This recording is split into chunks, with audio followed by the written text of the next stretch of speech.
गंगूबा तात्या की खुशियों पे देवी अहिल्या ने चला दी तलवार, नहीं बनेंगे मालेराव उत्तराधिकारी। नमस्कार दोस्तों, स्वागत करती हूं आपका आपके अपने चैनल हंग्री स्पिरिट्स में। हंग्री स्पिरिट्स देख रहे सारे दर्शकों का मैं अंजू शर्मा दिल से स्वागत करती हूं। मालेराव को उत्तराधिकारी बनाने के लिए गंगूबा तात्या पूरी कोशिश कर रहे हैं और बहुत समय से लगे हुए हैं कि मालेराव ही उत्तराधिकारी होना चाहिए, मालेराव ही राजा होना चाहिए, चाहे मालेराव कुछ भी कर रहे हों। इससे गंगूबा तात्या को कोई लेना देना नहीं है। तो इसके पीछे की वजह तो हम बहुत बार डिस्कस कर चुके हैं, मगर इस बार जो वजह है उसमें कुछ और चीजें भी हैं जिनके बारे में बात करनी चाहिए। और उत्तराधिकारी कैसे बना दे देवी अहिल्या मालेराव को, क्या खूबी है मालेराव में ऐसी, ये सारी बातें इसी वीडियो में करेंगे दोस्तों। पहले वही निवेदन, जिन्होंने अभी तक चैनल को सब्सक्राइब नहीं किया है कृपया कर लीजिए, साथ में दोस्तों बेल आइकन दबाइएगा ताकि आपको हमारे वीडियोस के नोटिफिकेशन मिलते रहें। मालेराव की वजह से प्रजा में हाहाकार मचा हुआ है। मालेराव अपना काम तो नहीं करते हैं, मगर एक एग्जाम्पल भी सेट कर रहे हैं पूरी प्रजा के सामने कि अपना काम करने की जरूरत ही क्या है, अपने आप चीजें हो जाएंगी। और जब राजा ऐसा सोचेगा तो प्रजा भी ऐसी ही सोचेगी। इसीलिए तो वो दो सरदार जिनको सजा मिली उन्होंने यही कहा और देवी अहिल्या को ये बात समझ में आई।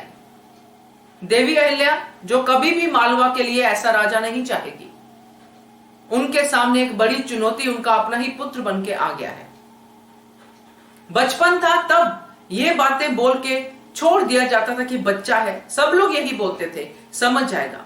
मगर अब मालेराव बड़ा हो चुका है, मालेराव शिकार करता है, मालेराव अपनी पेंटिंग्स बनाता है, अपने पोस्टर बनाता है, अपनी स्केच बनाता है। ये सारे शौक मालेराव के हैं और ये सब चीजें गंगूबा तात्या को दिख नहीं रही हैं। देखा हमने कि वहां जो दरबार में बैठे थे, कक्ष में बैठे थे, वहां पे जो गौतमा रानी थी उनके चेहरे से भी लग रहा था कि उनको भी मालेराव के इस बिहेवियर के बारे में पता है, हरकुबाई साहिब को भी पता है, यानी कि पूरे वाड़े में पता है कि मालेराव क्या करते हैं और कैसे जुल्म करते हैं प्रजा के ऊपर। मगर किसी की हिम्मत नहीं है मालेराव के खिलाफ बोलने की। देवी अहिल्या बड़ी मुहिम से वापस आती है और तब उनको ये सब पता चलता है कि मालेराव क्या कर रहा है और मालेराव के अंडर काम करने वाले क्या कर रहे हैं और नुकसान किसका हो रहा है, प्रजा का। तो दोस्तों ऐसे में अगर गंगूबा तात्या मालेराव को राजा बनाने की खुशी में जो एक्सप्रेशन देते हैं, जो बात करते हैं, उसको कैसे देवी अहिल्या बर्दाश्त करें। पेशवा जिन्होंने ये संदेश भेजा है उन्होंने तो रिवायत के हिसाब से कि खंडेराव होलकर का बेटा है तो उत्तराधिकारी ही होगा, उन्होंने तो इस हिसाब से संदेश भेजा है। मगर क्या उस उत्तराधिकारी में खंडेराव होलकर जैसी क्वालिटीज हैं, मल्हार राव होलकर जैसी क्वालिटीज हैं? देवी अहिल्या उस बात पे बात कर रही है। गंगूबा तात्या जिनकी मंशा जब से मालेराव को उत्तराधिकारी बनाने की मन में आई है, उनकी मंशा ये रही है दोस्तों कि देवी अहिल्या ना बने चाहे कोई भी बन जाए, और मालेराव तो उत्तराधिकारी बनने के लिए डिजर्विंग कैंडिडेट है। इसलिए जो उनके साथ पहले कभी नहीं हुआ वो भी उन्होंने बर्दाश्त कर लिया। और वो क्या था कि आज से पहले गंगूबा तात्या को वाड़े में समझा क्या गया है, एक परिवार का हिस्सा। गौतमा रानी के लिए एक परिवार का हिस्सा है गंगूबा तात्या, मल्हार सरकार के लिए उनके दोस्त हैं गंगूबा तात्या, देवी अहिल्या और बाकी रानियों के लिए पिता के समान हैं, और खंडेराव के लिए भी उन्होंने भी उनको वही दर्जा दिया, हमेशा इज्जत से बात की। और मालेराव गंगूबा तात्या संदेश लेके आते हैं, मालेराव को बोलते हैं, राजा की तरह उनको बुलाते हैं, और मालेराव भी राजा की तरह बिहेव करता है, उनको रोक देता है, या भी मेरे को डिस्टर्ब नहीं करने का भाई। तो ये है मालेराव, और मालेराव की ये बात गंगूबा तात्या को भाती है भाई। मैं तो ये देख के हैरान हो गई कि ये गंगूबा तात्या है जो अपने मन में जो बैठा हुआ है नारी को नीचा दिखाना कि नारी हमसे ऊपर नहीं जा सकती, उसके लिए वो खुद नीचे गिर रहे हैं। और जब ये बात देवी अहिल्या सब सुन के आती हैं, जब प्रजा का हाहाकार सुन के आती हैं और उत्तराधिकारी वाला जो संदेश है उसको फाड़ देती हैं, तो गंगूबा तात्या के हाथों से तोते उड़ जाते हैं कि ये क्या कर दिया, और सीधा उन्होंने पेशवा का नाम लिया कि आपने तो पेशवा का अनादर कर दिया। मगर अब देवी अहिल्या भी समझ चुकी है। जिस तरह देवी अहिल्या ने प्रजा के सामने उन दो सरदारों को एक्सपोज किया है, जिस तरह उनकी आवाज में अब दम आ गया है रानी वाला, अब वो जो अत्याचार करने वाले हैं उनको सजा देगी सरेआम।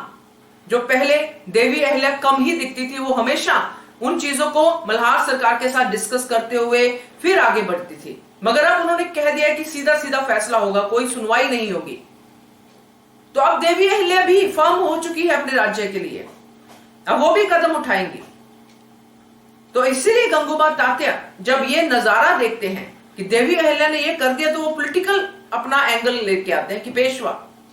मगर देवी अहिल्या यहां पे कहते हैं कि पेशवा नहीं, ये एक आई के लिए बहुत बड़ी बात है कि उनका बेटा प्रजा के साथ ऐसा कर रहा है और वो देखती रह जाए। तो ये एक मां का तलवार चलाना था, ना कि एक रानी का, कि पेशवा के संदेश का अनादर करना। तो दोस्तों, गंगूबा तात्या की खुशियां तो धरी की धरी रह गई हैं, मगर अब जो असली चैलेंज है वो है मालेराव, क्योंकि मालेराव को अब शय देने वाले बहुत सारे लोग हैं वाड़े के अंदर।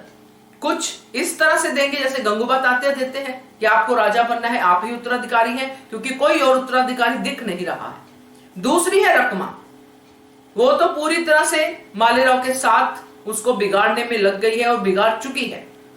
तो ऐसी सिचुएशन में देवी अहिल्या जिस तरह से स्टैंड लेगी, वही दोस्तों हमारे लिए सीख का पात्र बनेगा कि हमें अपने जब बच्चे इस हद तक बिगड़ जाते हैं उनको कैसे हैंडल करना चाहिए। अब देवी अहिल्या ने साफ साफ मालेराव के सामने कह दिया है कि मेरी प्रजा मेरी संतान है। जो मालेराव शुरू से बोलते आ रहे थे कि मेरी आई नहीं हो, उन्होंने कह दिया है कि मैं नहीं हूं, मैं अपनी प्रजा की आई हूं, और अगर मेरी प्रजा को कोई तंग करेगा तो उसको उसका जो है हर्जाना भुगतना पड़ेगा। तो देखते हैं गंगूबा तात्या अब आगे क्या करते हैं, क्या पेशवा को भड़काते हैं, क्या करते हैं, वो आगे देखेंगे। मगर फिलहाल तो उनकी खुशियों पे देवी अहिल्या की तलवार चल गई है। दोस्तों, कैसा लगा आपको ये सीन, कमेंट करके बताइएगा। देखते रहिए channel hungry spirits. Thank you so much. Subscribe to our channel by clicking the subscribe button. Click the bell button and enjoy the latest uploads from our channel.